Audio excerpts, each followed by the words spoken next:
I never saw his face.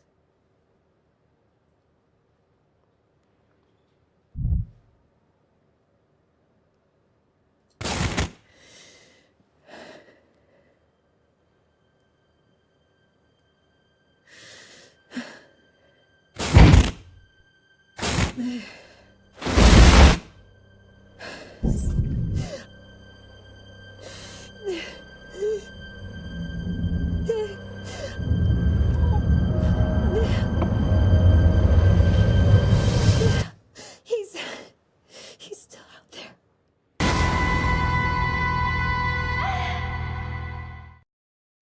Hey guys, it's me, Stana. I'm here to talk to you about my new show called Absentia, playing on Amazon February 2nd. And I joined Facebook to do a little live chat.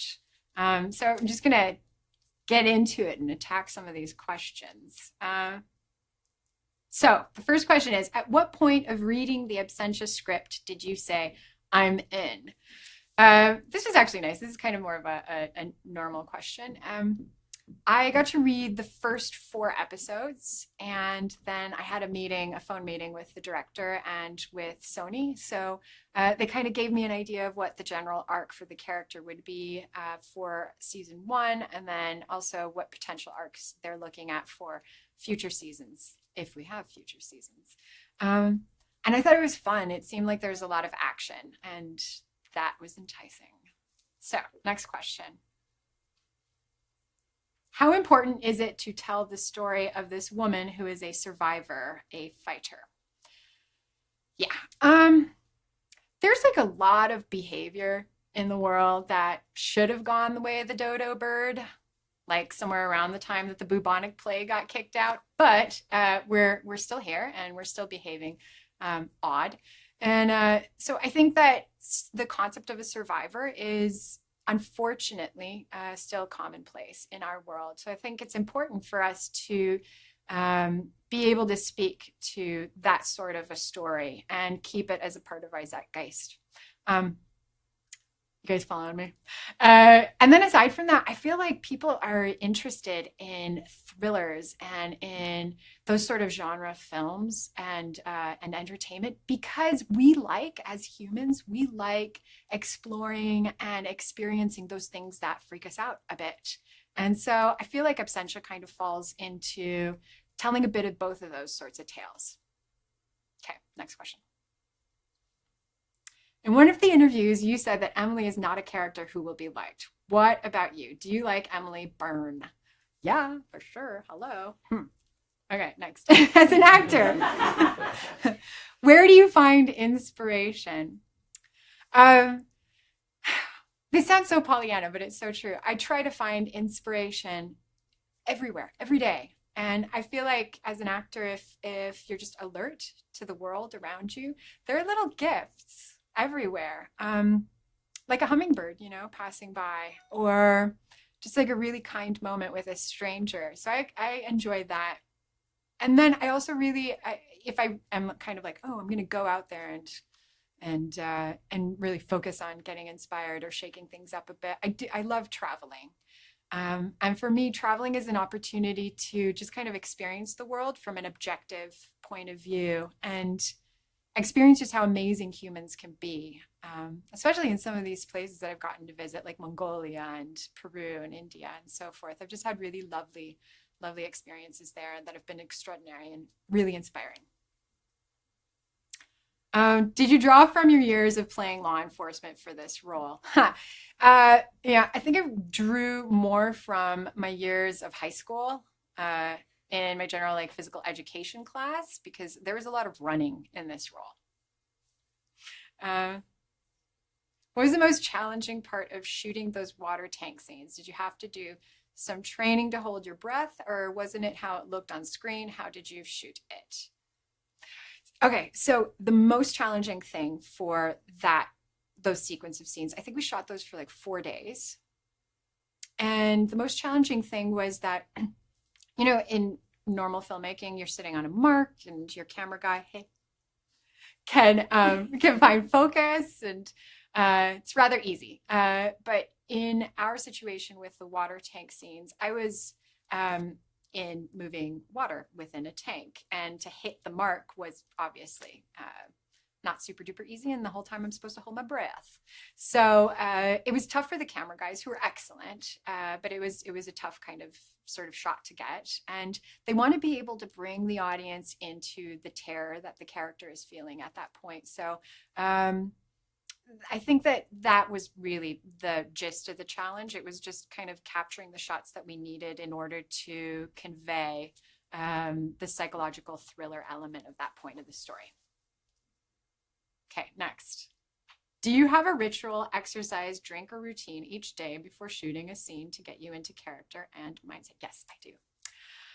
So what I do is I grab the call sheet, and I take the call sheet and I peruse the call sheet, and I kind of scroll down, and then when I find my name on the call sheet, I just kind of scroll over from there, and then I find the call time that I'm supposed to be in the car at. And then I set my alarm clock for 5 minutes before that call time so that I have time to brush my teeth and put some clothes on and jump in the car. And then after that, I start memorizing my lines. Okay, next one. Absentia is a psychological thriller. How did you keep that darkness from following you home each day? I sat at the hotel room door, and I stood there and I grabbed my staff and I said, "You shall not pass." No, I'm kidding. I'm kind of kidding. I'm not really. When you say making thrillers is comedy, what was the funniest moment you share with the other actors on the set?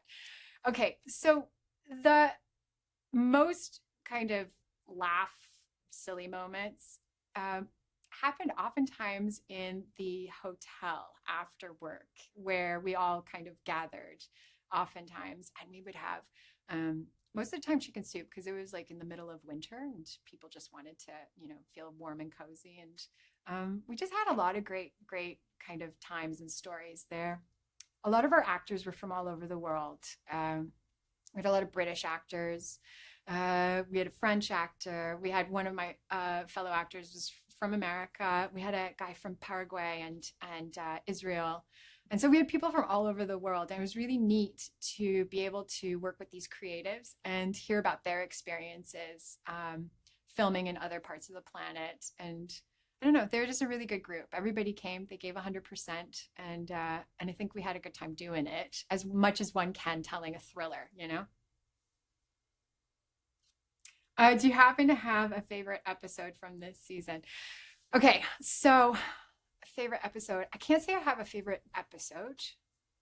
I think I have favorite moments in the episode, throughout the episodes. So without giving anything away, Angel Bonani plays Tommy, and he has a really spectacular moment at the end of this season. It's in the last episode. He just popped. He did a really lovely job. Patrick Husinger, who plays Nick, and Cara Theobald, who plays Alice. There's a really sweet scene between the two of them where there's a screen kind of masking true feelings, but the audience, I feel like, is going to enjoy that. I think it's a really lovely scene. And then Neil Jackson, who plays Jack, Emily Byrne's brother. There is a scene where the camera is kind of driving in on his face, and it's this beautiful monologue where his character is confessing to something. And I'm not giving anything away. Those are some of the many scenes that I thought were like, oh, this is really cool. It's beautiful filmmaking, and it was just great work by these actors. Where would you like to film a new movie or show? Iceland. Either that or Ethiopia. If Kate Beckett met Emily Byrne, what would happen? Shalom, they would totally be friends. They'd be like, "Hey girl, what's up?" They'd be like, "Let's go for a coffee." And the other would be like, "Okay."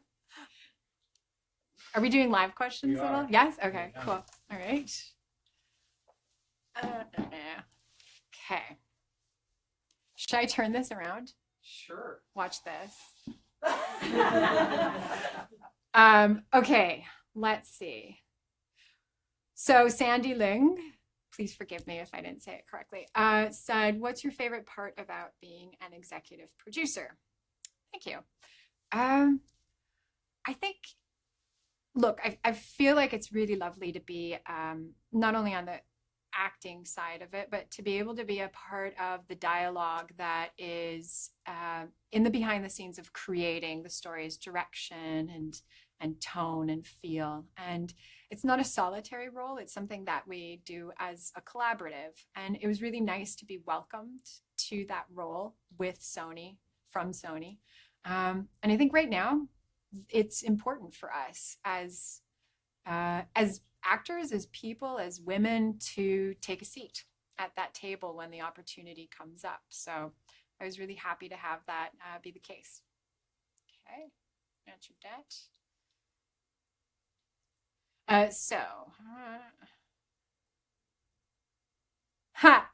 Okay, so somebody named World's Actress wrote in, I know that you love to do your own stunts, but are there moments when they say, stop, we need to do this scene with a stunt woman? Yes, they do that. It so irks me. We were doing this thing where I was supposed to climb a building, and this girl's like a major mountain climber. That was my stunt double. She was fabulous, and they wouldn't let me climb, so they made her climb it. It was annoying. Next. What was the best? Okay, what was the best episode to film? Thank you, Kachar Amina. I did answer that. I appreciate the question though. So, okay, done. Okay. How is this role different from roles in the past? That's by Jamie Lane Osborne. So what I didn't necessarily want to play originally was I didn't want to play, there's a system within which characters are playing like the girlfriend or the wife or the mom. And I wasn't really looking forward to playing anything like that because oftentimes those characters are not driving the story. They're not an active member. They're just kind of the character that is worrying about the character who is actually driving the story forward. And I wanted to be an active participant in the direction of the story as a storyteller. I feel like I'm repeating myself a lot, but that's okay. I hope you guys are following me. Anyway, so when my agent was like, hey, so there's this character, la, la, la, and I was like, I don't know, guys, this isn't, usually this doesn't mean anything that's terribly interesting other than this character is supposed to show the audience to be worried. And then I read this story and I saw a woman who is not just former law enforcement, but she's got this really amazing relationship with her son. And it's something that drives her, almost like Liam Neeson's character was driven by his daughter's, the relationship with his daughter in Taken. And I thought, wow, this is different. This is exciting. There are a lot of layers to play here. And then on top of it, I mean, she's just a badass. And so I thought that would be an exciting tale to tell as an actor. So there you go. Should I keep going? Yeah. Sure, okay. yeah. Okay, thanks. What did you do on your free time during the filming of the series? That's by Vanessa Morales. Hi, Vanessa, what's up? What did I do? Okay, so I went and traveled through the countryside. So we went to like a place called the Ethno Village, which is, they rebuilt this very, very old, many hundreds of years old village. We also visited some castles. I would hang out with friends. We'd go and check out some of their local hangouts. They have like this kind of folk turbo dance mix bar place that you can go to where people go in the evenings. And they have guys who have like drums and singers and dancers who come by your table and just make the party even party harder. So we did a lot of that kind of stuff. It was rough. Let's see what else. A couple more. Okay, done. Thank you. So let's see.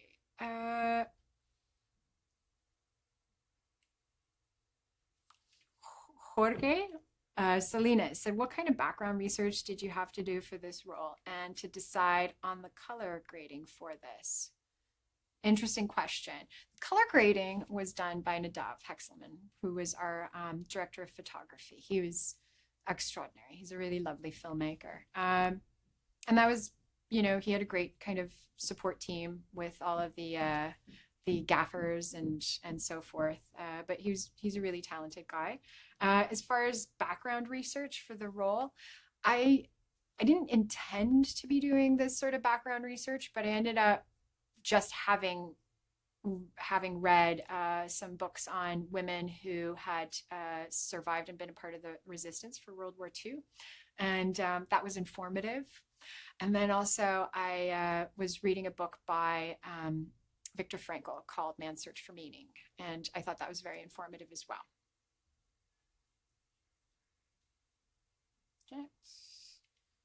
Next.